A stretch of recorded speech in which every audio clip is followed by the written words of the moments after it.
huyo mwenye tena aliambia kama nimekataa tu anafanya na sisi akatoka. Sasa anataka yeye atumu hapa. Alafu Ruto naye ndo ameanza hajakuwa kwa printer, sasa anaanza kompyuta, sasa ni mgeni kwa printers.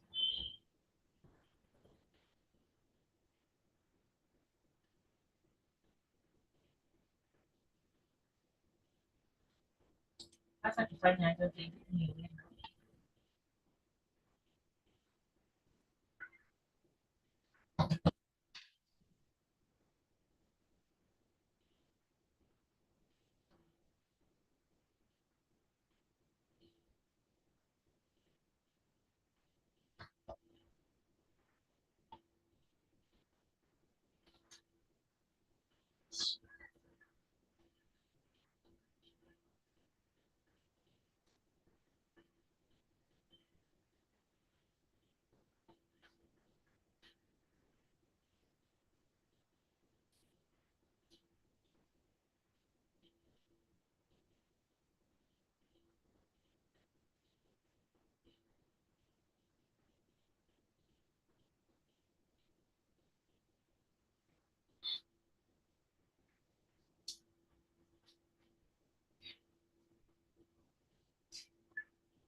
Mpaka mnyambuko kwa wewe.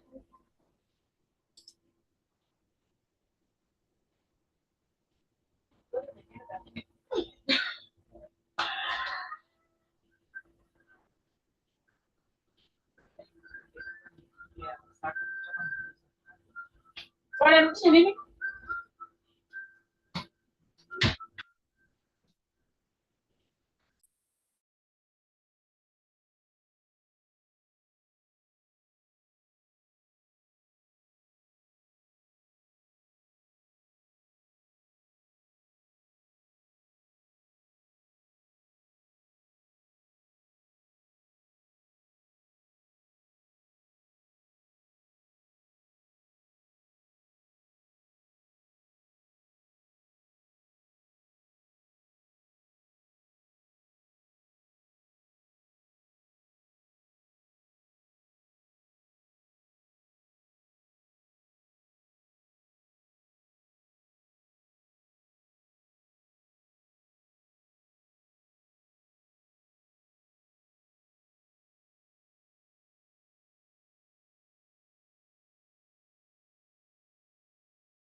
Good morning, everybody. I just want to make sure that you can hear me. Very quick confirmation if you're able to hear me, maybe your hands up or comment on the chat box and just let me know that you're able to hear me. Thank you. Thank you, Pots and Lots. Thank you so much. Miss City, thank you so much.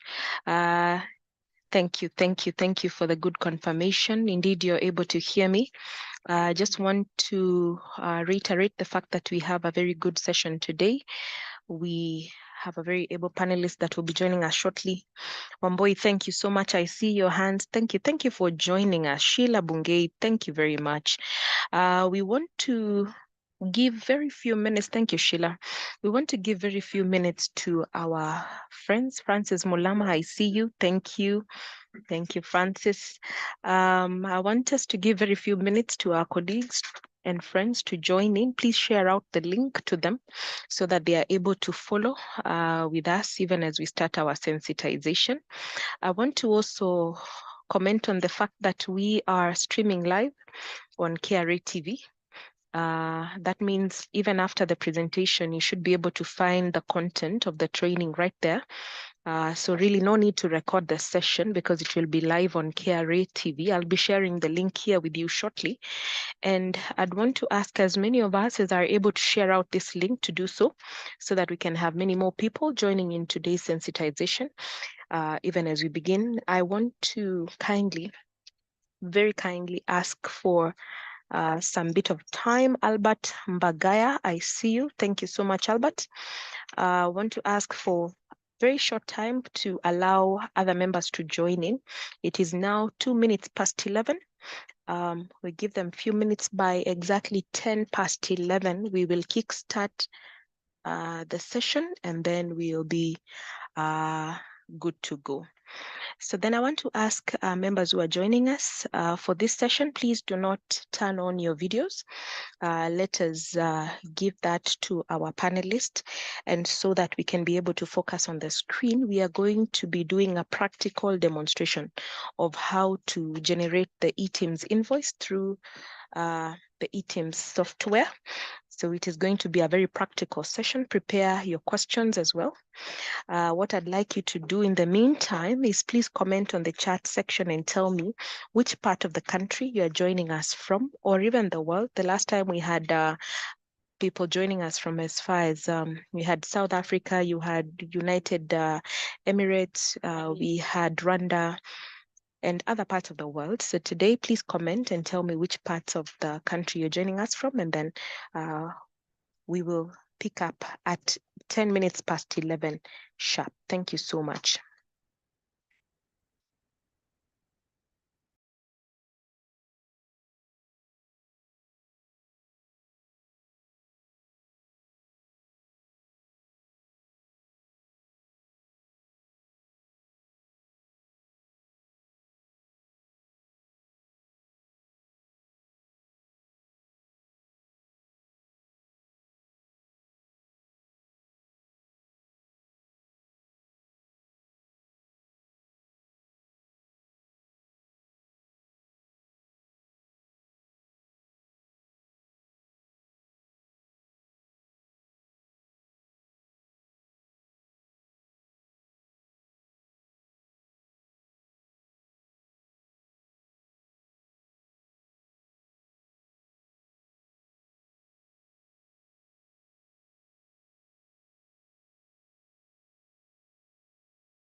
All right. We want to appreciate everyone that has joined in today's session. We had indicated indeed that we are going to start at exactly 10 minutes past it. We are there about. Thank you everyone for joining in today. I want to acknowledge our taxpayers who are here. Now, I had mentioned that you comment on the chat box so that at least I know where you are joining us from. I don't know whether you're able to comment on the chat box. Let me see. You can raise your hands and tell me where you are from so that I can acknowledge people that are joining us from across the county. Liz Vera is our panelist for today, and I know she's right here. I want to give you an opportunity just to say hi to ensure that your audios are working perfectly.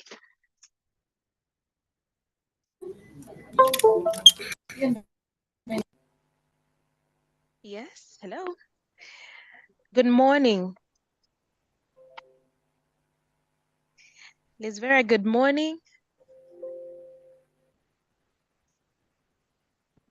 All right, even as we are ensuring that we have gotten her audio clearly. Yes, Liz Vera. Can you hear me now? Yes, yes, yes. Now we can hear you. Now you can. Thank you. Thank you so much. I just wanted to ensure that we can hear you clearly. I just want us to hear very quickly from our taxpayers where they're following us from. .com is your name. Where are you hearing us or getting us live from?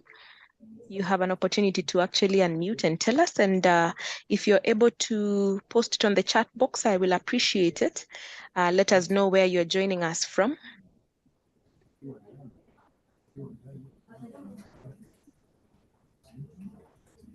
Okay. All right. I think we are not able to get your audio. That's fine. So then I want us to not waste much time, but go very quickly to our presentation or our sensitization for today. Like I mentioned, today we have a very able panelist from, it's called the eTIMS project.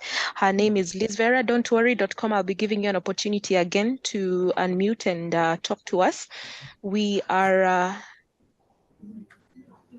going to tackle the subject of how to generate an invoice using the eTIMS software.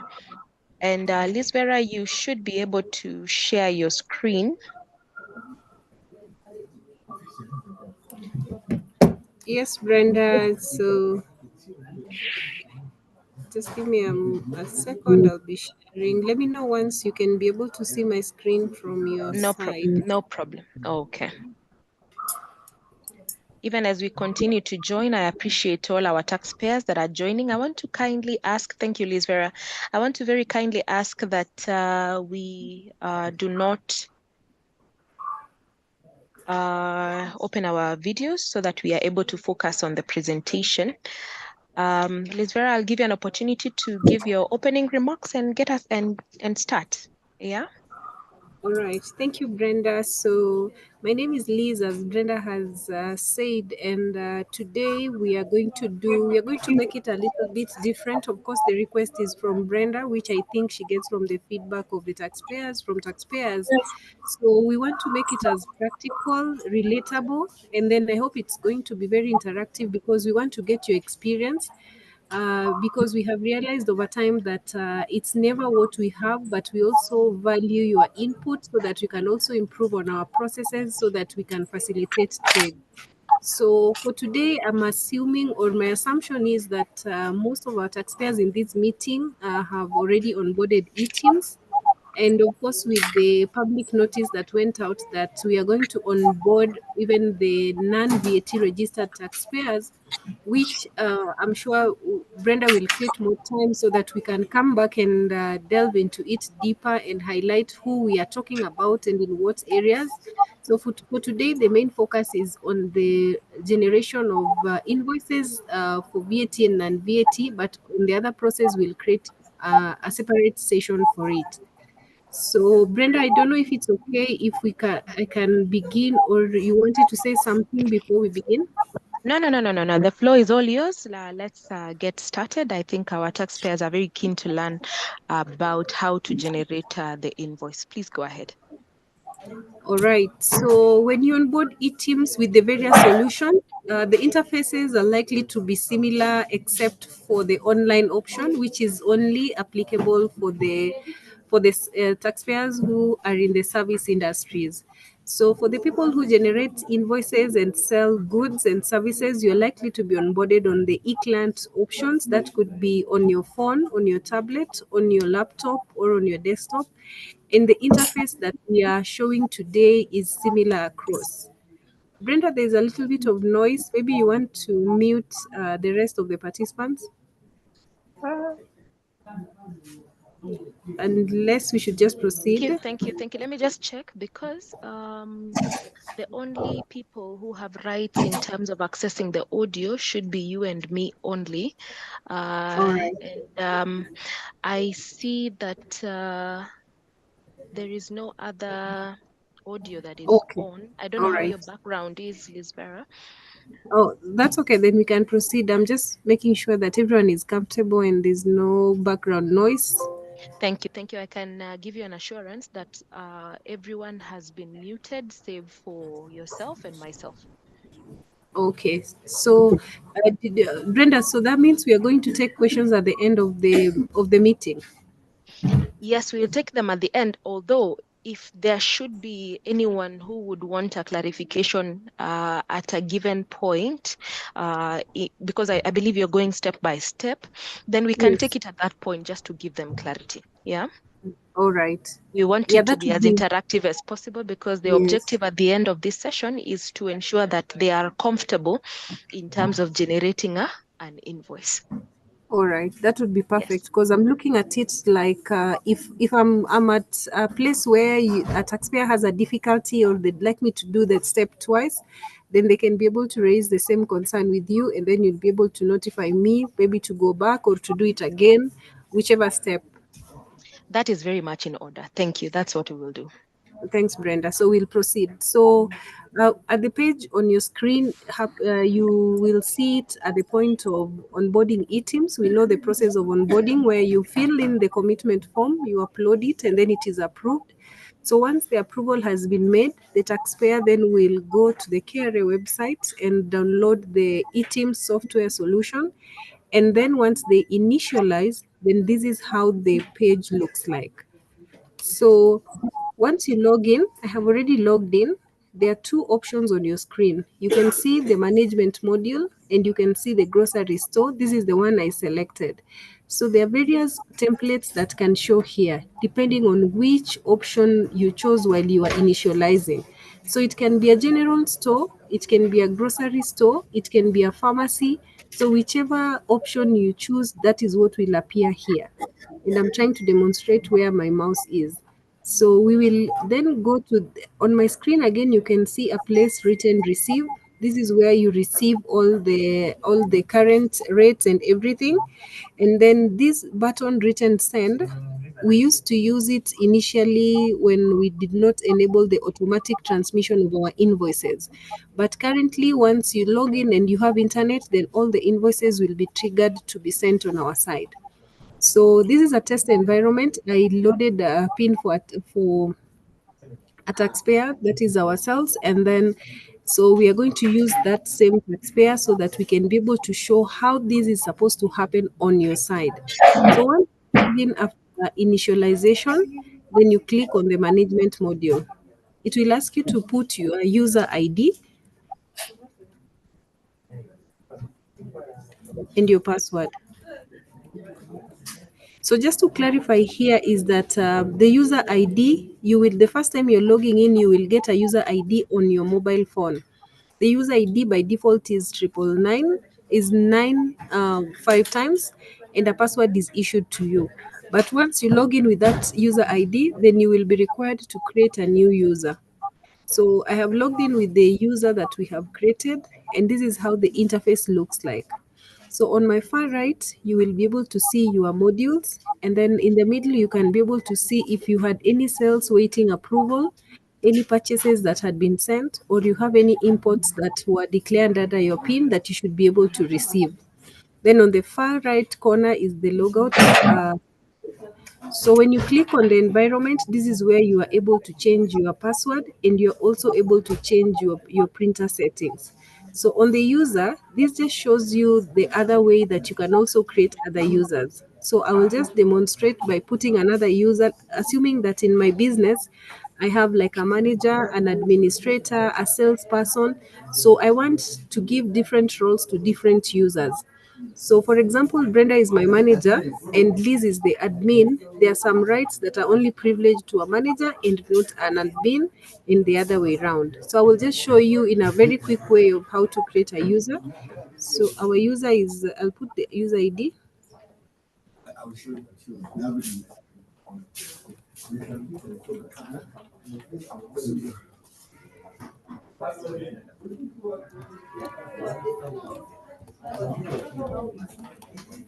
So, I will assign a role, let's say a teller, and I will give the user the sales management module, the refund settings, and I would not like them to access any other apart from these ones that I have enabled them to.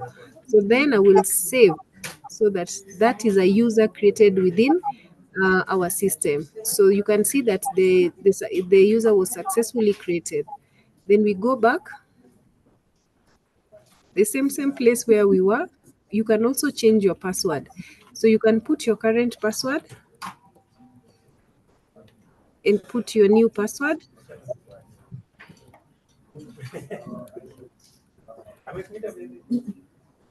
So you can see the password has successfully changed. That's where you change your password.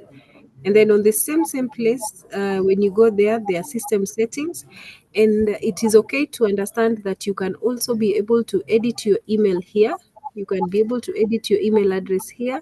You can also be able to edit your activities and some other information that are not grayed out. So the ones that you can be able to edit are enabled for you to edit. So you don't have to call KRA so that these can be edited for you. You have the privilege to do that. So that's it on the environment tab. Now we have item management. So you click on the item management, then you go to item, and we are saying that for instance, you're selling sugar. So I will put sugar as an example of an item we are selling. So if you have batches, or you have categorized your goods into batches, you might want to give it a batch. Like for our demonstration today, we are going to give it batch 001. And the item type can either be finished product, raw material, or service. So, sorry, I will pick finished product, and then the purchase price. So I will say the price at which I purchase the sugar. So I'll say that maybe I buy, since sugar is always sold in kilogram or grams, I might want to say that I buy my sugar at, let's say, 200 shillings, and the sales price for the same amount of sugar is 400. So this is just an example. So then I will put my beginning stock as 1,000 of them, and then my current stock will always be adjusted with what we are putting there. So then here you're required to put in what quantity do you package your goods. So for example, sugar can also be packed in bags. So I'll pick bags, and then you want to select the origin of your goods. So you just click the origin part and come here and type, I'll put my case as Kenya, then you search. Then you click on the country, then you confirm. That's how you put the origin. So you don't have to type in here. You have to click here on the button there, and then it will lead you towards the options that we have for all the countries. And then you're required to put a class code. So when you come here, it's going to give you different levels, and this is how they have been numbered. So there are different levels, and for example, sugar, you just search for it under the various levels. And I know there are very many questions on the item code and the class name here. So if you're not able to get it with the code, you can also search with the name. So when I put sugar at level 4, I will search, and maybe I want to take, either you can use sugarcane seed or cutting, or sugar and gold corn. So I will take that one and also confirm, so that the class code automatically auto-populates here. Remember, the sugar and gold corn name here will not appear on your invoice. Remember, their sugar has many category of items. So you just need to select the class code, and then also you come here for the automated numbering. I ought to have selected the quantity in which I'm going to sell my sugars. So we can put kilogram, and the tax type here for our demonstration is 16%. So we have a column for safety stock. Safety stock simply means the amount that you want to get an alert when your goods reach that amount. So for example, you want that if your bags of sugar are maybe 2, you want the system to alert you so that you can maybe add your stock, or you can make arrangements for the same. So I have put the safety stock as 2, and then I'll come here, and the item code will automatically be populated depending on what I have been put on the system. So this is, you don't have to cram the item code. This is automatically picked from the system. So the class code is what is dependent on the classification of the item. So if your items have a barcode, then you're going to put the barcode there as any number. If especially for people who use barcodes like the supermarket or any business entity that has the barcode information, then you want to put the barcode for that specific item, such that when it's going to be sold, then you are aware which barcode you are selling to. You are selling, and then also you can also choose to omit it in case you don't have it. So then we are going to save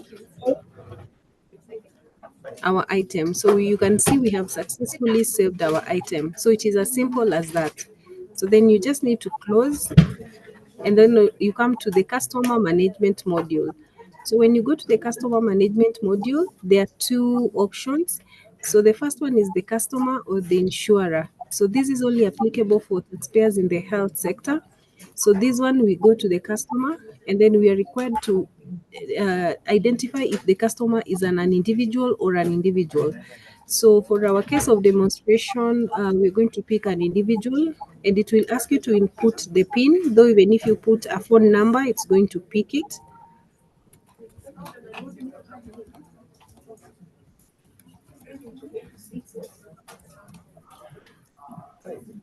Name, so because we are here with Brenda, I'm going to put Brenda. And then all these other details are not a must. This is applicable especially for a B2B where the taxpayer intends to claim the input tax. So you allow the taxpayer to give you their PIN, and then you put their name and the rest of the information if is required. But for us, it's non-fiscal data, so it is not a must that you put all the other information. So once you have the taxpayer PIN and the name, then you just require to save the data for the customer.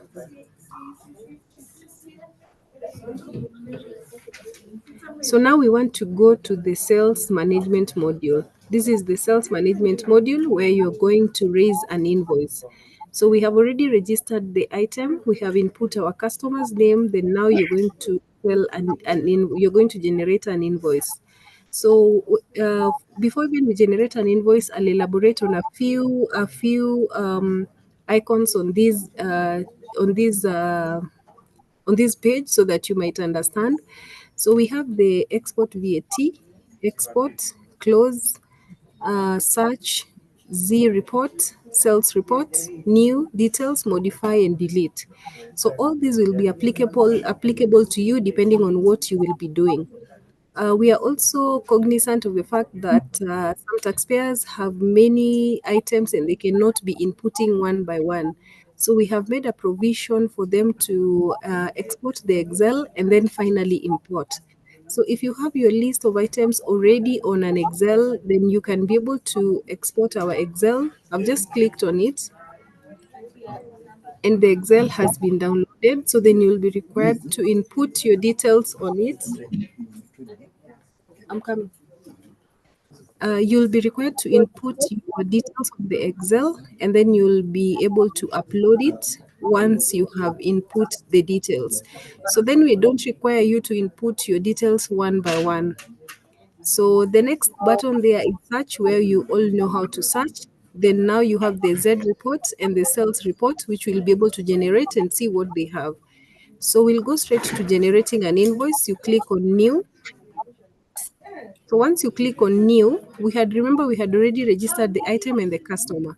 So you click on the customer details, so it will populate for you the customer you had identified. So for our instance, we created Brenda, and then I will confirm Brenda is our customer, and then I will select the item code of whatever we had input. So we had put sugar. So you can see sugar, I have confirmed. And then I want to state, remember we had put the unit price as 400, and that is what has been populated. So in case you had put 400, and of course with the variation in prices, and maybe you want to adjust it out, downwards or upwards, then the system allows just.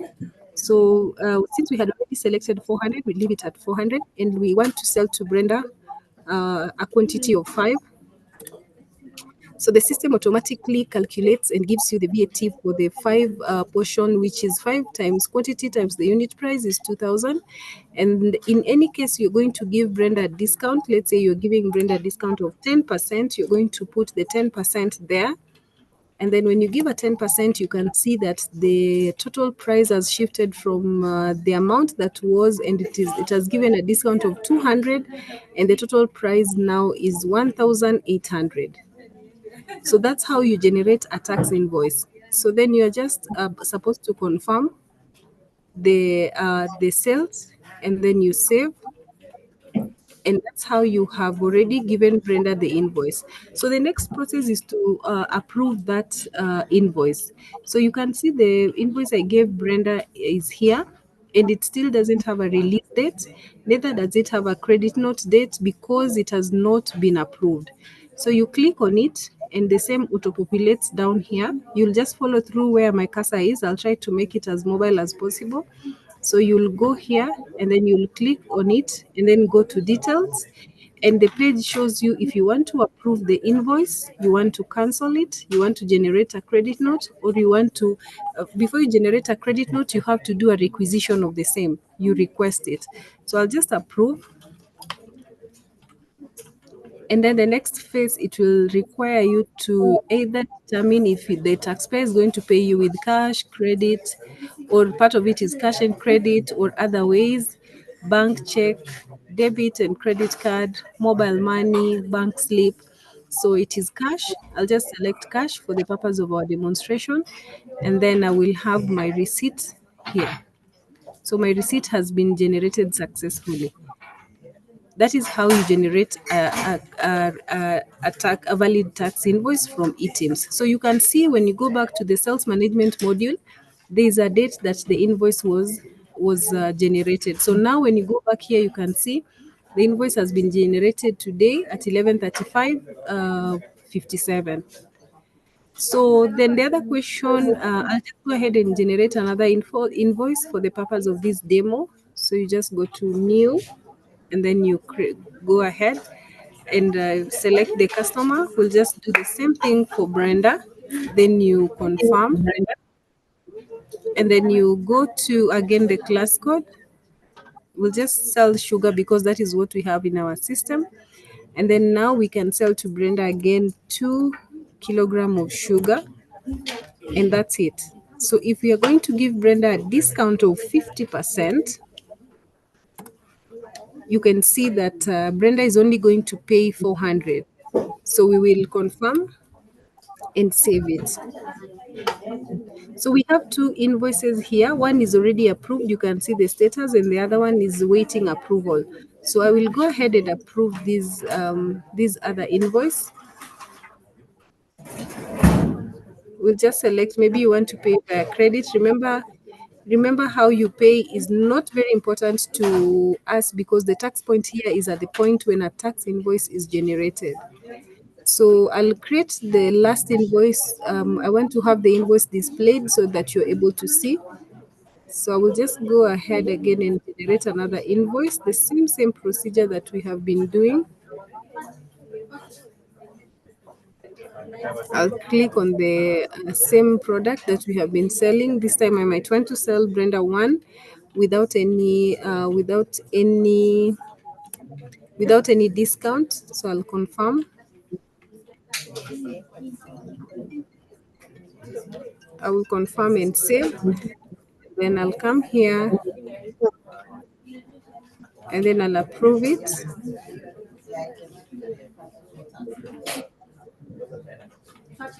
So you can see I've generated from the time we started this training, I have generated 3 invoices and they were both done, they were all done today, and you can see the different timings. Yes. So then I'll go to the same invoice, assuming you want to generate a credit note. So you click on the invoice, and this has been a major concern for taxpayers. How do they generate the credit notes?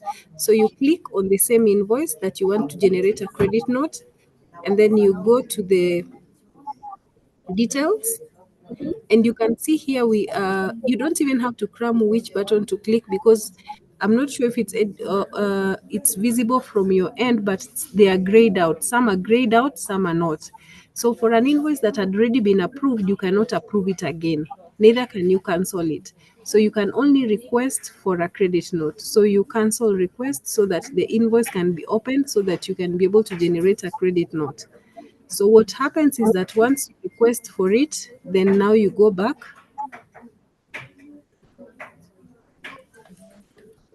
Let me just begin on the one that you're going to do. So we are going to generate a credit note. Yes, you request it, and then you come back to the same invoice,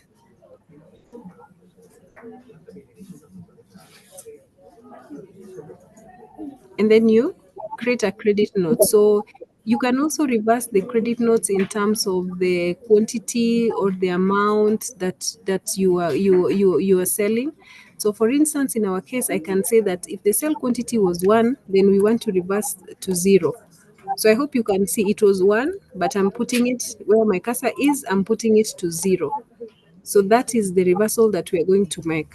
So with that, then you're able to generate a credit note. It will ask you to confirm, do you want to process the credit note for the invoice? Then you click on yes. So then you say whether you're going to refund the taxpayer in cash, or you're going to refund the taxpayer in credit, or you're going to refund the taxpayer, whichever way. So then you click on it, and that is how you generate a credit note. So Brenda, even before we proceed, you can see that, from what we have done, the status has also changed. So maybe I want to pause there and see if there are any questions or any concerns before we proceed. Okay, thank you. Thank you so much for the demonstrations that you have done, Lizera. We are learning, and in the course of your presentation, I saw hands go up. And also we've received questions. Remember, I said that we are streaming live. What I'll do, I'll have one of my colleagues just post the link there for those of us that might not be able to follow through the Zoom platform, so that you can follow through our KRA TV platform. There's a question that has come through there. I want to give an opportunity to those that are here who raised their hands to ask a question. I've seen the likes of Francis Mulama. Francis, I don't know whether you can hear us from wherever you are. I've given you an opportunity to ask the question, but .com, you are unmute. .com, are you able to ask your question? I'm giving an opportunity to those that have raised their hands to actually ask questions. Even the person who joined just with the letter O had raised their hands as well, just to ask a question. Okay, let's go to Ravin Bakery. I think Ravin Bakery is ready. All right, Ravin.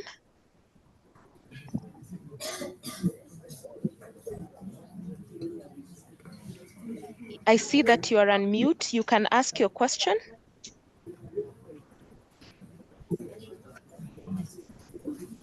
Ravin Bakery, I've seen you've put your microphone on unmute. Please speak and ask your question. Okay, is it just me, or are we not able to hear them? Let's try Carol Wanjogi. Carol, how are you, Carol? Fine. Thank you. At least, Carol, we can hear you. Please let us know where you're listening to us from and proceed with your question.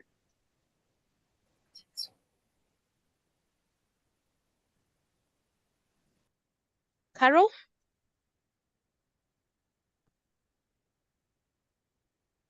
Carol? Okay, we seem to have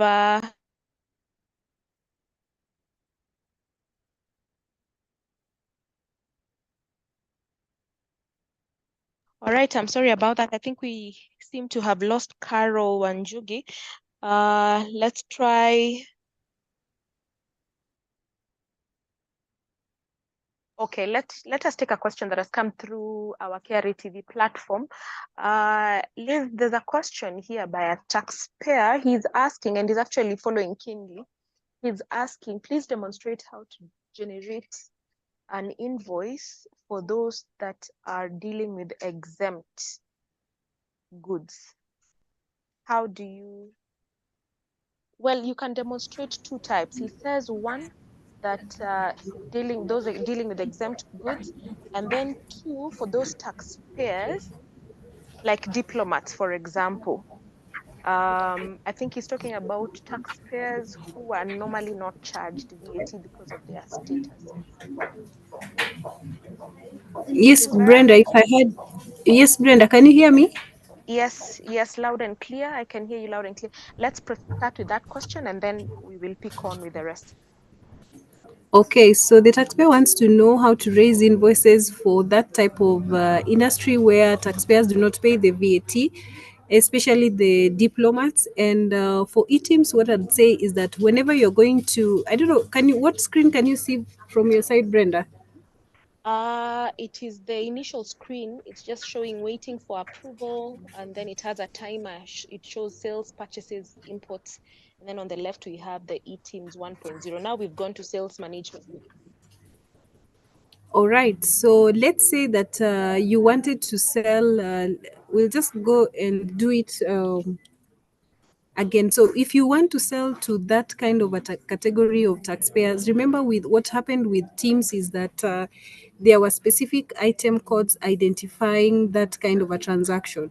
So if you are selling any goods that is not 16% or to the special rated special bodies like the diplomats who are exempted, then you are supposed to use a specific code when you're raising the invoices. So for teams, we are saying that for that category of taxpayers, for whichever taxpayer that you are having, you should be able to identify the code and use it while generating the invoices. So I don't know which taxpayer. Let's say that they are going to generate invoices for diplomats. Okay, Brenda. Yes, that's very much in order. Yes, you can use that to Yes. demonstrate and maybe even tell us the other categories that are available. Yeah, so then you'll be required to put your customers' details. We'll just pick Brenda for this demonstration. And assuming that there are two categories, there are those people who have the exemption certificate, and there are those bodies who have been exempted under special circumstances. So then you're required to know the specific item code that you will be using, because the main issue is that once you select the item, let's say sugar. Brenda, let me know if my screen is not moving from your side or if it's moving. It's moving, it's moving. We are okay. So if you pick the right item code from the inception, then here when you come here, then you'll be able to select the applicable tax rates. Okay, so if you're not supposed to charge them because it is under the law, then there's a specific item code that you will be able to use, and then you'll be able to pick 0. So this way, if you're selling and you're selling for them, remember the product was at 16%, and you put the sales quantity as 1, then it will not charge VAT. You can see on my screen. So the important part is to note which item code you're going to pick. So depending on whichever taxpayer or whichever category, and this, remember, does not apply to people who have exemption certificates, who do not have exemption certificates yet they are exempted, because for that scenario you will still be required to charge the VAT. And once they give you that exemption, then now you will be able to correct it using a credit note. So you reverse the VAT on that particular invoice that was selected. So the catch here is to know which specific item codes that you should be able to use. And I'm sharing a link that has all the item codes and which one you should be able to select under all the different circumstances. It might not be viable to select the item codes here, but Brenda will share a link that you'll be sharing with everyone here that they will be able to use and know how to select which item code to be able to use for whichever exemption that they are having. Back to you, Brenda. Thank you so much. That question actually was from Rogers Sawenja, and his exact question, now that I'm able to see it and read it, it says, how do you generate sales using eTIMS for a client who has a tax exemption So certificate? we have already we've clarified on Circles that, that. but even for him, I'd like to even take it even personal, as we always do. So if you give them our contacts, we'll be even able to show them the specific codes that they should be able to use, and we'll even do it practically at their level so that it's more relatable. Back to you, Brenda. All right, thank you. Thank you. Let's take another question that has also come in. This is Obora Brenda. Okay, she's called Brenda as well. And they are saying, can you please demonstrate how to generate an invoice online? Because we have a major problem with decimals, because eTIMS only picks 2 decimal places. Can I take the question again? Brenda, you're faintly getting lost. We can't hear you. All right, let me take that question again. I hope you can hear me now better. Yeah.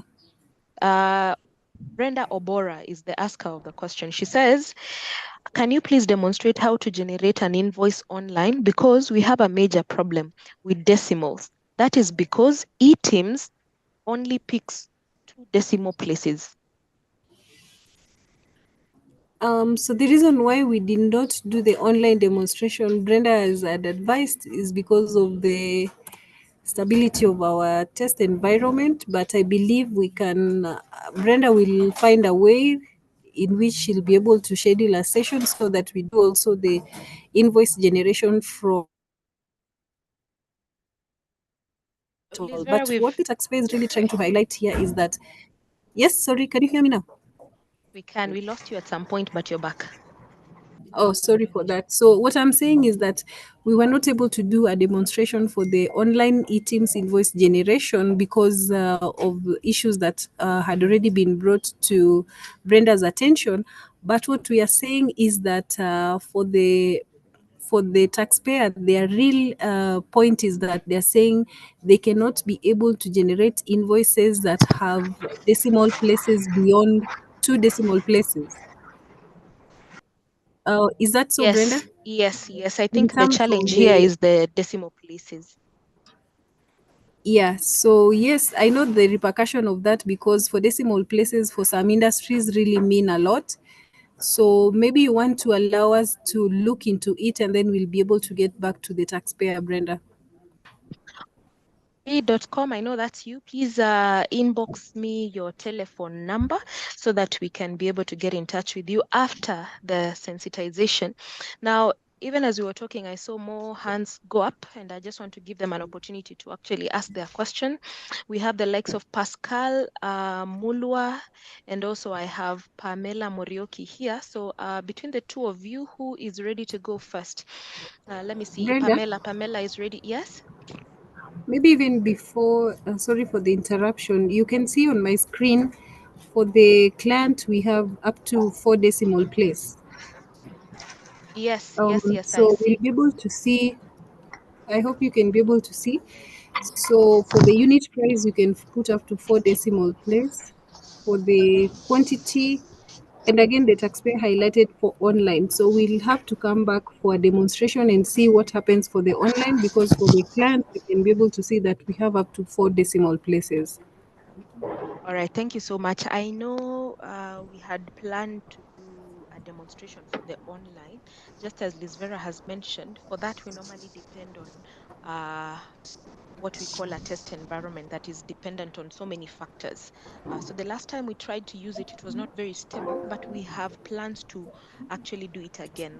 Brenda, I'll ask you to just keep tabs with our social media platforms. When we advertise for another demonstration, please join in. However, we'll get in touch with you directly so that we can be able to have your matter addressed to do with the decimal places. So Pamela is the one that I had given an opportunity to say something. Pamela, you can hear us? Yes, Brenda, I can. I'm not sure if you can hear me as well. We can hear you, though your voice is a bit far. I don't know whether you can speak up a bit or just place the microphone close to your mouth and tell us where you're listening Okay, to us from and go ahead with question. that's better. Yes. Sure. Thank you so much for this session, Brenda and Liz. My name is Pamela. I'm watching you from Syokimau. So, and my question goes to people in the service sector who, charge up some sort of fee to the work done. How do we generate a tax Teams compliant invoice on that? Thank you very much, Pamela. Liz Vera, even as I ask Joseph to prepare, don't ask now, prepare, and also James. Liz, back to you. Thanks, Brenda. And that's a very key question. And on my screen, I will now go and try and generate such a type of invoice from what the taxpayer has asked. That is called non-fiscal data or non-fiscal information. So that's information. Brenda, there's someone talking. Sorry about that. It's James. I had given him an opportunity to just be on standby, but he went ahead to start speaking. So I've put him on mute again. It's okay. Please proceed. All right. So, from our taxpayers' question, they're asking that there are a category of taxpayers who act on behalf of others and they charge for their services. So, for us, we call that kind of service or that kind of information and fiscal data. But it is very important for the taxpayer because the person you're going to act on behalf of or you're going to charge needs to see that amount on their invoice. So that basically applies to, I'll give two examples of those kind of taxpayers, especially the clearing agents, the lawyers, anybody who acts on behalf of someone else. So when you're generating an invoice of that nature, so I'll just close these and go back and start again for the invoice. Now we want to generate a new invoice. So, assuming that you are in that kind of a business and you're acting on behalf of someone and you want to generate an invoice, you just come here, click the name. Here we have Brenda. And this part written and fiscal information. I hope you can be able to see. Brenda, can you see where my mouse is? Yes, it is on the extreme left, close to the bottom. It's actually the bottom row. Yeah. Yes, so that's the non-fiscal data. So maybe you want even to write, let me say, fees paid on behalf of clients, or even you want to write commission,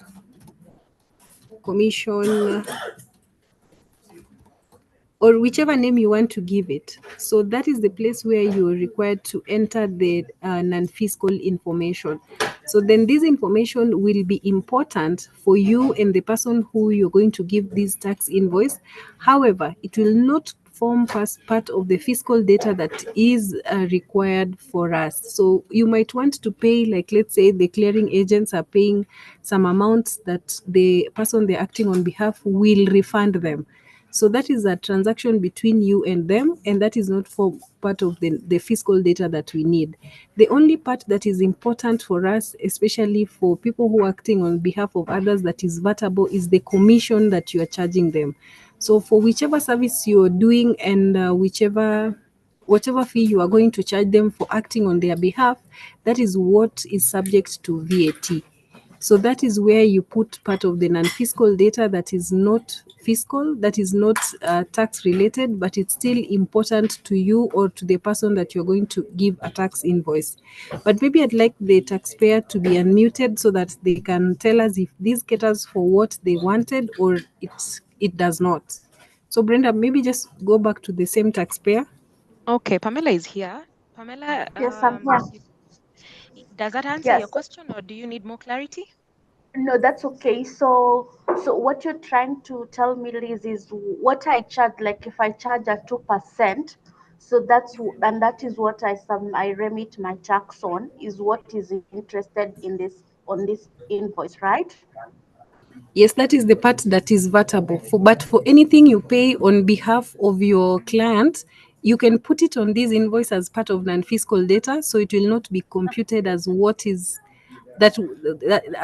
expected from you. Pamela? Got it. Okay. Okay, Okay. thanks, Pamela. Back to So you, Brenda. let's Thank you. Thank you, just a Pamela. follow up on that. Sorry, Uh-huh. sorry, Liz and Brenda. Just a follow up on the same. So assuming I'm selling 100K, but my commission is 2%. So do I still input the 100K at some point? So I think so Pamela, you're saying that you're selling something for 100,000, but you're Yes. also charging the same person 2% of 100. Yes. Then that is not part of non-fiscal data. Non-fiscal only Then includes anything that you will be reimbursed. Like let's say you're paying something on behalf of someone, but if you're selling a good, then you will include both the values. okay. So just for Okay. clarity, Pamela, let me just ensure that we clearly, you sell on commission, right? Yes. So if you sell something worth 100,000, you're paid 2% of that, which is 2,000 shillings, right? Yes. So this 2,000 shillings, Liz, I was Is just what? ensuring that we got her, is what you're asking how to generate the invoice for. Yes. Yes, because it's a service, so to say. Because I had you say, do I put the entire 100,000 or the 2,000? Liz, you get Yes, a Brenda. question Yes. that she's selling Brenda, an maybe item. your background maybe has some noise, It is Joseph. Let me just or just mute. I'm sorry about that. Some couple of taxpayers that we give an opportunity to ask a question. I'm sorry, I've just put them on mute. Sorry about Okay. that. Sorry. Why don't we use Pamela as a practical demonstration? Just for emphasis, she says she sells a product worth 100,000. Yet Mm-hmm. for her, what essentially she's getting is a It's commission on this 2%. 102 Yes. percent, which is 2,000 shillings. So Yes. for her, it's a service for you, like you're paid on commission, right? So who is generating that invoice? Remember, she's acting on behalf of someone. So who has logged in? Whose profile is it? Pamela's. So Let's say Pamela's. It's yours. so Pamela, who are you invoicing? Are you the one? Because you, as Pamela, if you're acting on behalf of someone, do you generate invoices when you're giving the customers? So that means you Yes. are selling with their profile, not your profile, right? No, you see how my invoice currently looks like is I'll tell you, okay, XYZ is worth 100K, but for this 100, I've charged you 2%, which is 200 shillings. So I remit 16% of 200 off. So my Yes. invoice will include all those details.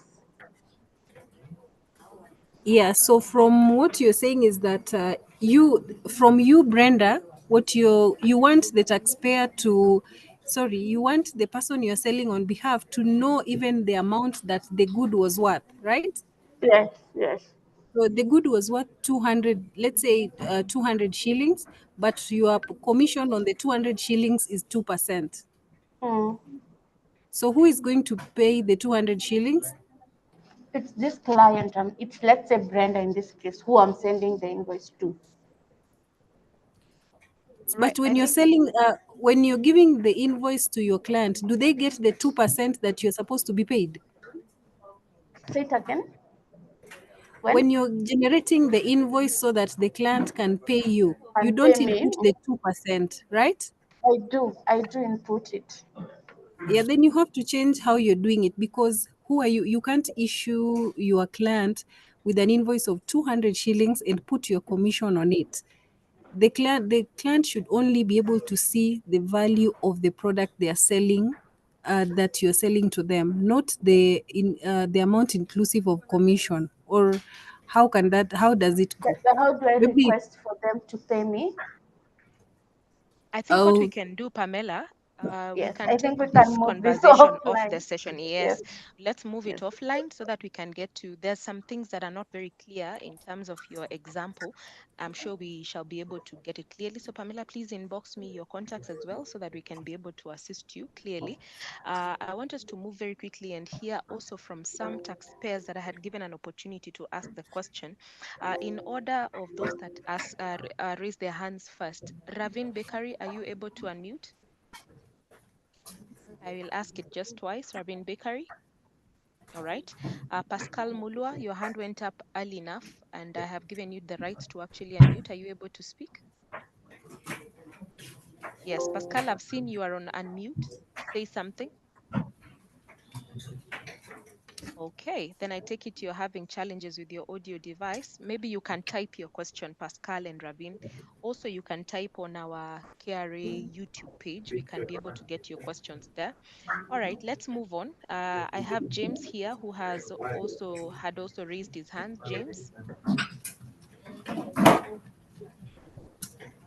James, you should be able to ask your question now. Wow, okay. I don't know why all of a sudden they're not able to ask questions, but Carol Wanjugi, Carol, you are on mute.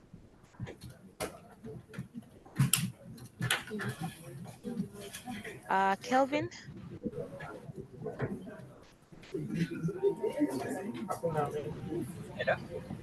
Yes, Kelvin, we can hear you. I want to kindly ask that you speak up a bit so that we can be able to get your question.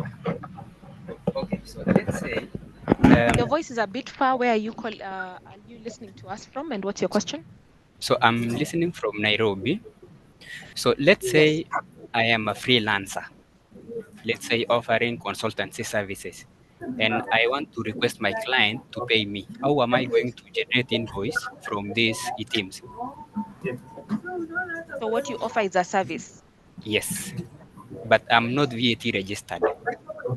Okay. Is Yes. there? I don't know Thank whether you we for can tackle that question now, but yes, go ahead and respond. Yes, we can, Brenda, and it's even happening. So, if you are not registered for VAT, as the taxpayer has insinuated, then when you're going to generate and your product or your good is non-VAT, then you don't have to choose the 16% rate. It's as simple as that. The procedure is the same. You don't have to choose the 16% because you are not you cannot charge VAT if you're not registered for VAT. Unless you're And registered for VAT, then the system, the law allows you to charge VAT. Back now to you, that we Brenda. are here, maybe you can, for his sake and for some that are like Kelvin, maybe you can do a practical demonstration here Oh, and sure, just Brenda. use that as an example. Kelvin, you want to tell us what kind of service you offer or not? Okay, we can take just a service, any service as an example. So for his sake. Yes, Brenda, I've already gone back to the item management. I want to register now for their service. So I'll just name it service because he did want to say the service. So this is a demo. So then we will click here a service. Now the last time we were clicking finished product, raw material and service. So you can see I will click service, Brenda. So for services, you can say that for the purchase price and sales price really do not matter for services. What really matters, and we had agreed even from the other time I was generating an invoice, is that you can be able to edit both. But for services, you are supposed to generate invoices online. So online is the best option for you to generate invoices from, especially for guys in the service industry where you can log in anywhere and generate invoices from anywhere as long as you have internet connectivity. So I will put just an example there that you are charging for the type of service you're going to charge them, let's say 20,000. Service does not have a stock, so you're not required to put stock here because remember, this is the client, so you're not supposed to put the stock because you can't have stock for services that you're going to offer in a practical way. So you can't also quantify in terms of service, what number you're going to give, or you can't really quantify services in this quantification here. So then we will just, for the purpose of demonstrating, and again, this is just a demo. And then maybe you want to pick, let's say, number here, like the number of times you will offer the service. So you said that you're not a VAT registered taxpayer. So then you will pick that one, and then you'll try and go to the class code. And again, for services, let me see the services that you can find under that level. So I will pick just an example: services rendered by educational, political, religious, welfare, or other philanthropic association. Then I'll confirm.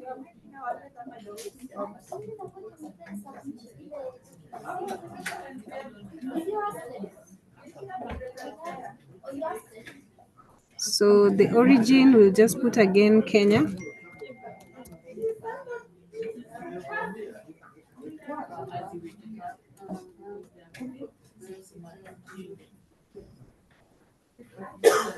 So I've already registered the service. So I want us to go and sell the service. We already put customers Brenda, so we're just going to generate an invoice for our taxpayer who is not VAT registered. So we'll pick Brenda again as our customer. And then we'll say that for the service, we said we have quantified it in terms of number. Let's say you're offering the service twice to the taxpayer or thrice. So we'll say that maybe you will go there thrice. We can just put one for our demo. And you can see that because you're not a VAT registered taxpayer, the VAT here is 0. Brenda, can you see my screen? Yes, I can see under the VAT, it is reading 0 under VAT. Because this taxpayer is not a VAT registered taxpayer, then you'll just be required to confirm, and the process is the same. Then you can see the status is waiting approval. You click here, then you come and approve the invoice. Then you can select how the taxpayer is going to pay you, and it has been saved successfully. Back to you, Brenda. Thank you very much. Kelvin, I hope that is okay. We had given you an opportunity to ask the question. Maybe a small clarification. Let's say my client will withhold the 5% withholding tax. How will it appear on my invoice? Withholding has no effect on your invoice. Withholding, remember, is a system process. So the invoice will read the exact amount, but the amounts withheld now will come in where you're going to file your returns and you're going to make your tax payable. So withholding does not come on your tax invoice at all. Okay. Thank you, Kelvin. I think you've gotten clarity for your question. Thank you for engaging us and asking the question. Now, I've seen we have more of us that need clarification for their questions, which is okay. At this point, I just wanted to remind us that we are also... Brenda, we can't hear you. Oh, I'm sorry. I'm talking and I'm thinking you can hear me. I'm sorry. Let me just adjust my headphones. I think that's where the challenge was. Can you hear me now clearly? Yes. All right. Thank you. So then what I was saying was I have just posted on our chat platform the YouTube link through which our taxpayers can get to follow this session once it is done, because I've seen quite a number of people requesting to record the session. However, there is no need to do the recording. This session will be available for you to revisit again and again and again through our YouTube channel, which is KRA TV. The link is right there. In fact, I've posted it a number of times so that you're able to see it and even share it and even revisit it even after this session. So let's now continue and take the questions. Joseph, at this, I'll ask you to unmute now and speak. James, sorry. Hi, good afternoon. Good afternoon, James. Where are you asking your question from? Yes, I'm asking from Malavin. Elder Maravin, okay. Please proceed with your question. Yes, my question related to an instance I encountered a challenge when generating an invoice, trying to input an item with item like with two different prices at the same invoice. It could not go through. An item, same item with two different prices. Yes. How did If that come about? maybe I'm allowing a discount and another price without a discount on the same invoice. All right, Liz. Maybe I'd want to see. I'd like to know the error he was receiving, because I've done his scenario when I was doing my demo. I did the same. I was only selling sugar, one without discount. I sold to Brenda one without discount and one with discount, and it went through. And you can see the invoices on my screen. So maybe he'd like to tell us which error he was encountering. Brenda? All right, James, I don't know whether you were with us from the beginning of the session, because indeed, as our speaker has said, she demonstrated how to input the same item, one with a discount and the other without a discount, and both of them, as you can see on the screen, were going through.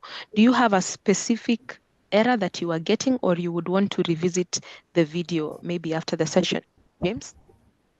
Yes, okay, maybe I would, because what happened, it could, when I would pick the item once again, it could not pick the item. So I think maybe I can revisit the No video. problem. I think I can go through it.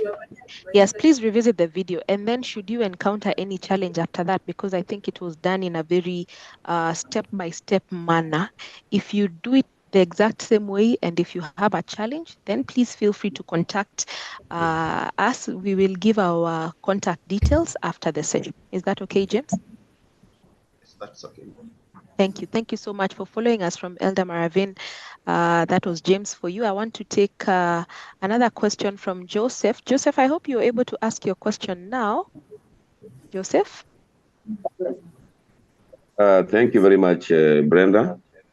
Thank you, Joseph. Where are you listening to us from? I'm listening from Mombasa. You're from Mombasa. Okay. And, Joseph, please ask your question. It's about, I'll take you back to where you explained something about exempt Okay. clans. There's a situation, a scenario where a client is exempted from VAT, but they allow us to invoice with the VAT, and then they have an arrangement with the Treasury that such that we refund that VAT part aspect of it after payment. So do we deal with the credit note here, or how do we handle this in our eTIMS? Thank you for your question. Liz Vera is right here to respond to it. Yeah, he already has the answer. Yes, we deal with it in a credit note way, because in the system there's no identified item code for that category, and as you have stated, there are certain arrangements with Treasury, so that's how it will be done until there's a process we are doing for automating the whole process. But currently, you'll just have to generate a credit note to reverse the VAT for that category of taxpayers. Joseph, is that okay? All right. Okay. Thank you. All right. Thank you, Joseph. Thank you so much for asking your question all the way from Mombasa. Let's move on. We want to continue picking your questions. Joseph, I hope I have not cut you short. You sounded like you were saying something before I put you on mute.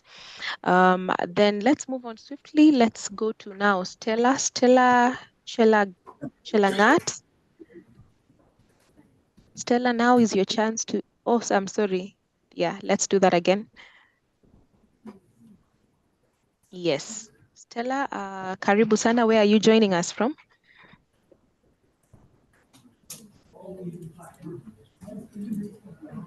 Stella? Even as I wait for Stella to say something, Joseph needed a clarification. I think I've seen your hand up. Joseph, you're okay? All right. That's okay. All right. Stella, back to you. Your microphone is unmute. Are you able to speak? Okay. Probably let me give Stella another chance to ask the question, even as I move on to Pascal Mulwa. And Yes, thank you. Pascal, thank you very much. Please tell us where you're hearing us from and proceed to ask your question. I'm in Nairobi. Yes. Yes, now my question is, I am a contractor. Yes. And now I render service for construction. For example, I may have a client who wants a wall to be demolished. Let's say at a cost of 100,000, VAT inclusive. How can I generate an invoice for him to pay me? Okay, Pascal, you are a contractor, you offer contractual services. You have given an example of if somebody gives you a job, they want you to demolish a wall. Yes. So for 100,000 shillings, that is inclusive of VAT. And you'd want to know how to generate an invoice for them so that they can be able to pay you, right? Yes. Okay, Liz? Thank you, Brenda. So the process is, just to highlight again, the process is not different in any way. So he will just use the same process to generate his invoice, because there's no unique scenario in his circumstance. So he's already providing for the service, so he's likely to onboard online. So he will just click on the service he's offering and put the amount. And if he has the VAT obligation and he charges VAT, then the amount inclusive will also give the VAT that he's supposed to remit to KRA. So the process is the same. There's no different way of doing it, unless we can do it here again the same way we've done for the service that we have just Yes. done. Yes, please. Right. I know, considering that people are at the stage of really appreciating the eTIMS software and learning, there is no harm in repetition. Let us just do it for his sake and use his exact example. His services are contractual in nature, and that was demolishing of a wall for 100,000 inclusive of VAT. Okay. So I'll just use, I go back and name as service demolishing of a wall. Yes, please. Let me go back. Um,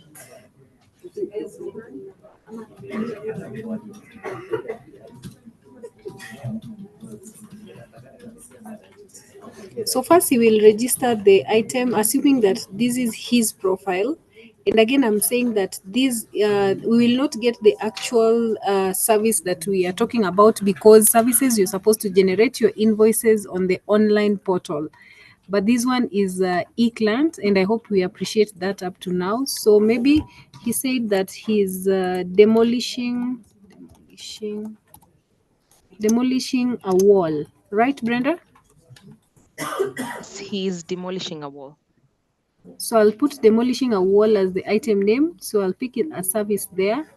So again, we'll just input this, but this is not necessary. And he says that it's at a cost of 100. So again, for online, you'll not be required to put most of these. And even for the packaging unit, I'll emphasize is that there's no way of quantifying in terms of packages, but for the number, maybe you are only demolishing one wall. So I'll just pick here number. And he said he's a VAT registered taxpayer, Brenda. Yes, yes, yes. I believe so. I know you are here, Pascal, so you can Yes, give yes, clarity. yes. I'm All right, VAT registered. that's okay.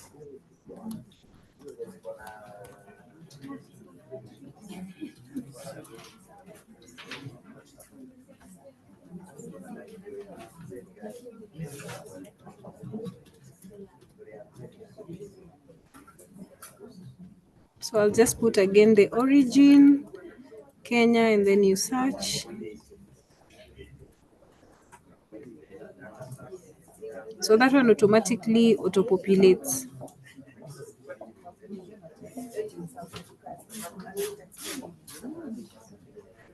So we've already put the item. So allow me not to put the customer, cause all right, we can just put the customer again. So you're demolishing a wall for an individual or an individual, Pascal?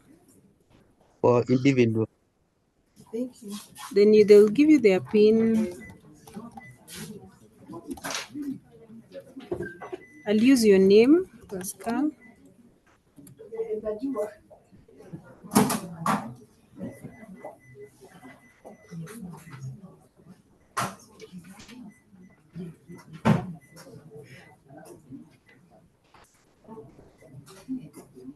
So, sorry, let me just go back. So, sorry, I noticed I was silent at some point.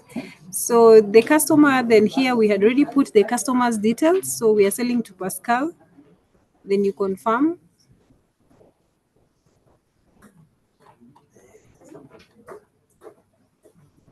Pascal, I hope you can be able to see. These are Yes, the ones that we had registered, sugar service, but yours is this one, yes, I'm demolishing a following. wall.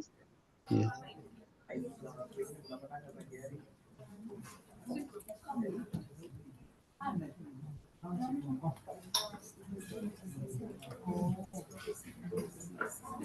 So Pascal, you can see I've already just put quantity as one. So from that, then you can be able to confirm. And then you come to the invoice. Sorry, I lost you. I'll just close.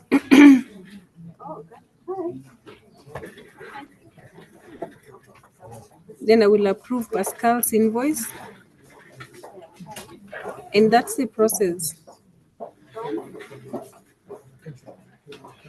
So I'll just Liz, want to go back. Yes, Brenda. even as we engage Pascal, I'm sorry to cut you short. You, What I wanted to emphasize, even apart from the Brenda, are you there? please proceed. It's okay. What I wanted to emphasize for Pascal is that for the purposes of our demonstration, maybe this thing might look easier when we are doing it, but you should be able to note that it's easier when you do it. And then again, this is a test environment, so most of the things might not be accurate here because it's a test environment. But now when you come and we are able to generate for you, we are able to show you step by step. This is just a demo and a test, so you don't have to like say that everything I have clicked here, for example, the demolishing of a wall with this item code and the unit package here is accurate. This is just a test environment, so it might not give you the accurate calculation and item codes, but the process is what we are emphasizing on, Brenda. So if Thank you, these are thank not you. accurate here, just know the process, because this is a test environment. We are just showing you how the ideal scenario is. But if some of these information here are not picked correctly, you'll just have to bear with us because that is not the scenario in the live. This is a test environment. Brenda? Thank you, Liz, for that clarity. Pascal, that is the process of how to generate an invoice. Okay, Brenda, a question, Yes. a small clarification on the screen of the Vera. On the class code, does it matter on the services you are offering? Because I've seen like when you search for the service, he has just put for the like educational. So on the class code, does it matter, or you can just put in a service that appears on the level? No.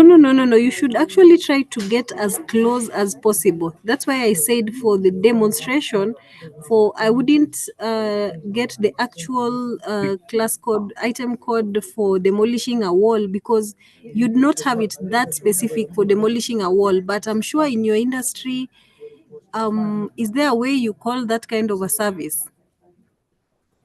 Or the Okay, actual name is demolishing of a wall?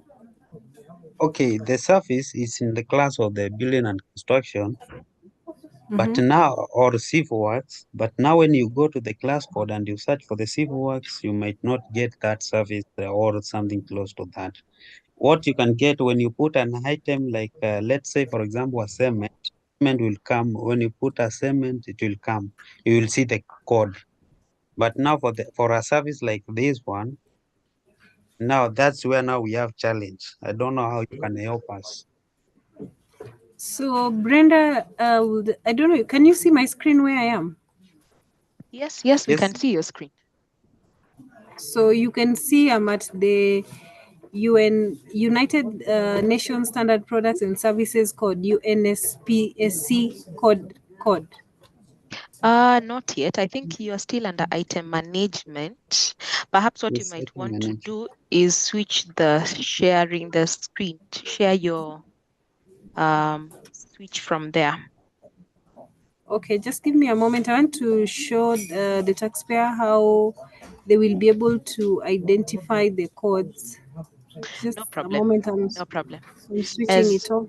I'm all switching right, it as on the other side so it can be easier for them to note, because ideally knowing those codes are not easy, and that's why even we are making an adjustments that will make it easier for the taxpayers. It's still early to talk about it, but for sure there's an enhancement going on that will enable you to identify your products faster, easier, without much consultation. So, okay. Thank you, Lisa. Even as you're sharing the codes, even as we are waiting for your screen to change, I want to appreciate those that are asking questions. If you notice, today we are really taking time to respond to one person at a time and ensuring that you're satisfied with the response before we move on to somebody else, because this is a learning session and we believe that you are practically generating invoices at your various places, wherever it is are. So I'll be giving a chance to Stella and Kiptiegoi Moses and Jay Wambua in that order. Even as I look through our chat box as well. I don't know whether we have any questions on the chat box. Let me just see this. I think a majority of us have opted to raising hands, which is okay. I also want to ask us to visit our KRA YouTube page, that is KRA TV. We also have listenership from there. In fact, we have a question from Rogers Sawenja, who is asking a question here. It's fine, we will pick your question right after we finish with this demonstration. Well, as Liz is Brenda, sharing her screen. Yes? I don't know what the problem is. I'm not able to share. So I want to share this link on the chat. Just give me a minute to share the link where they can know whichever code you will be required to use if you're not able to get your link. That's okay. There's no problem. I think once you share the link, if I can access it, I can share the screen on your behalf. Yeah, that would be But I even think it's better. important also for them to have a look at that. That's okay. Even as they are sharing, Pascal, let's wait for that link to be shared.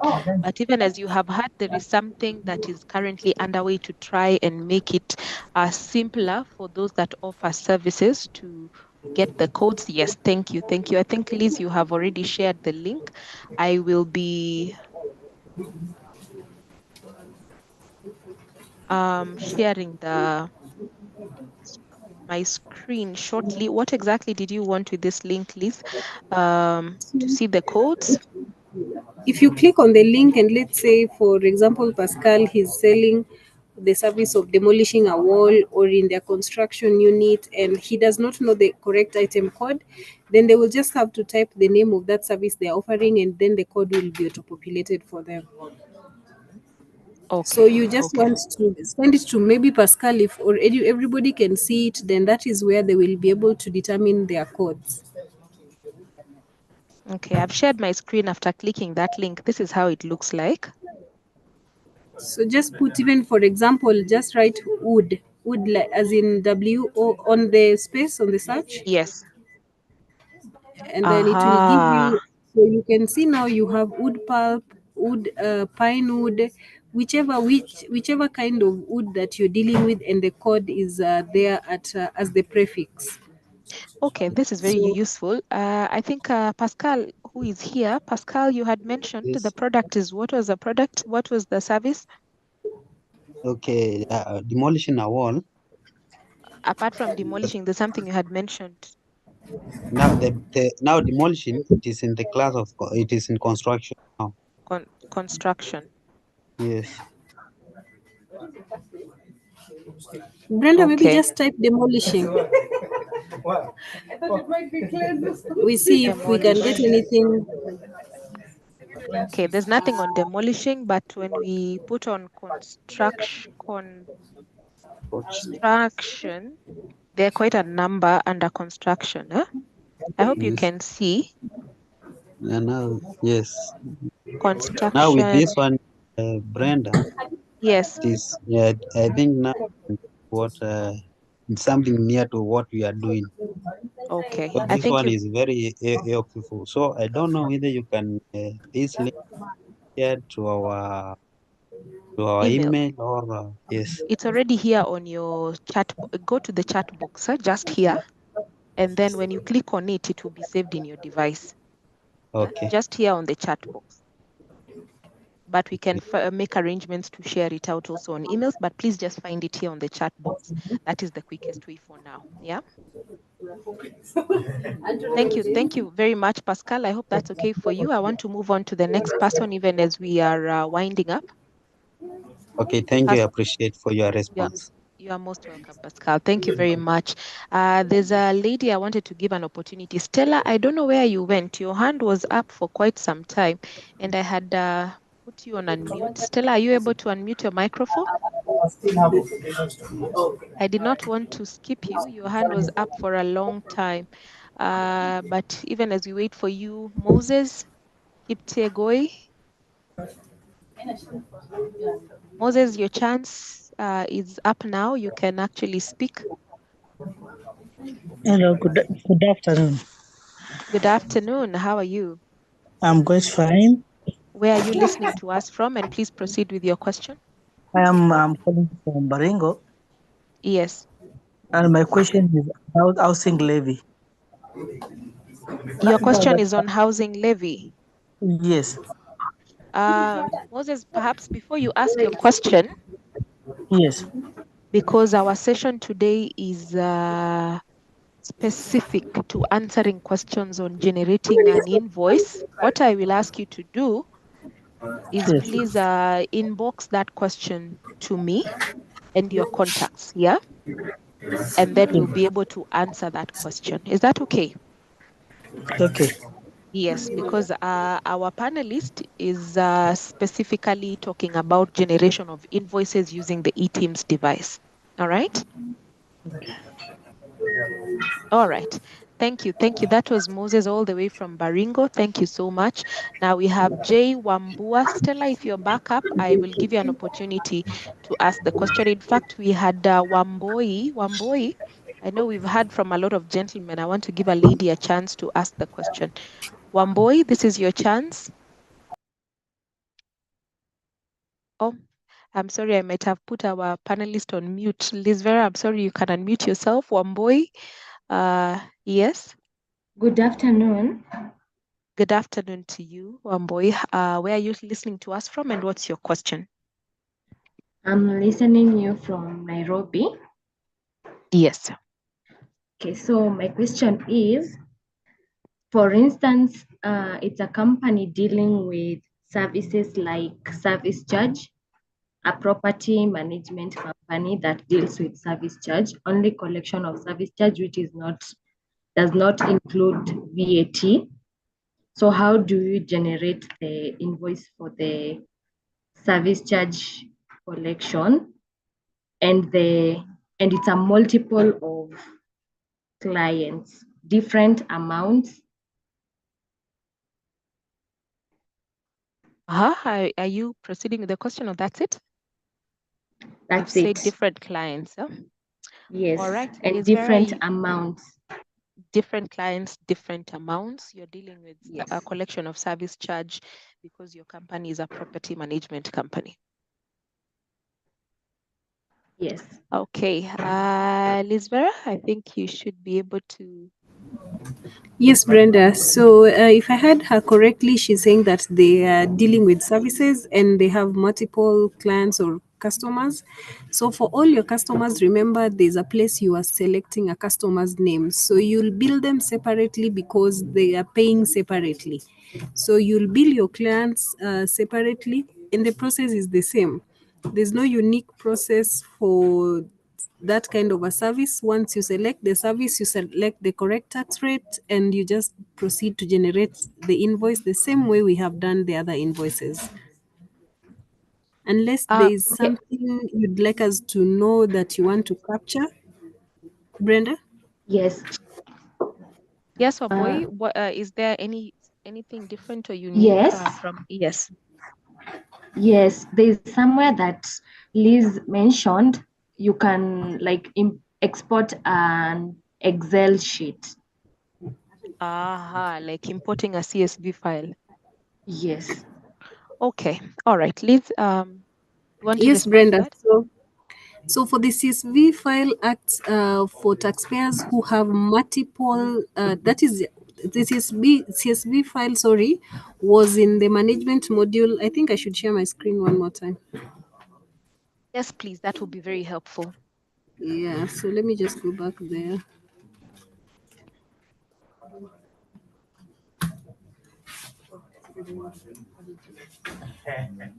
Brenda, can you see my screen? Now we can see. Yes. Okay, so for the CSV file is for loading items for a taxpayer. So assuming that I'm a business and I sell, and this is for goods only. For services, you don't have to put your, if you have, unless you have multiple services that are unique, and for you, the service you're offering is only one.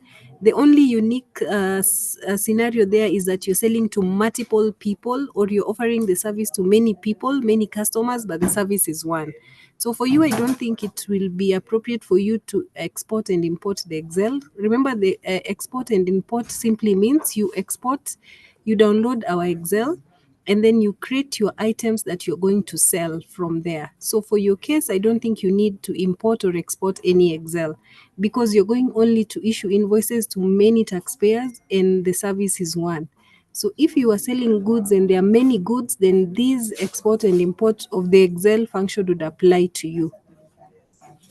Okay. Brenda, maybe let them confirm if we have assisted or complicated it. Wambui, maybe you can give us clarity. Is it, and this is how I have understood you, but correct me if I'm wrong, you have a specific list of clients that you manage properties for that you Yes. collect service charge on their behalf. They are predefined, like you have a list of your clients. Yes. So you had wanted to input the details of these clients into this system, eTIMS. Yes. Liz, I think that in such a scenario, can they enter the details of the clients beforehand? I'm To losing you, either, Brenda. my Ati question baby? is, Yes. from what I understand from Wamboi's question, because they Mm-hmm. collect service charges for the properties that they manage, they have a predefined clientele. They have the list of their clients. And from the clarity that she's given is, can they input these clients in the system, in the eTIMS system, to ease the process of generation of the invoice through under customer management? Yes. Can they upload a CSV, a file there? Okay, for the I mean, an Excel customers, file. Yes. Yes.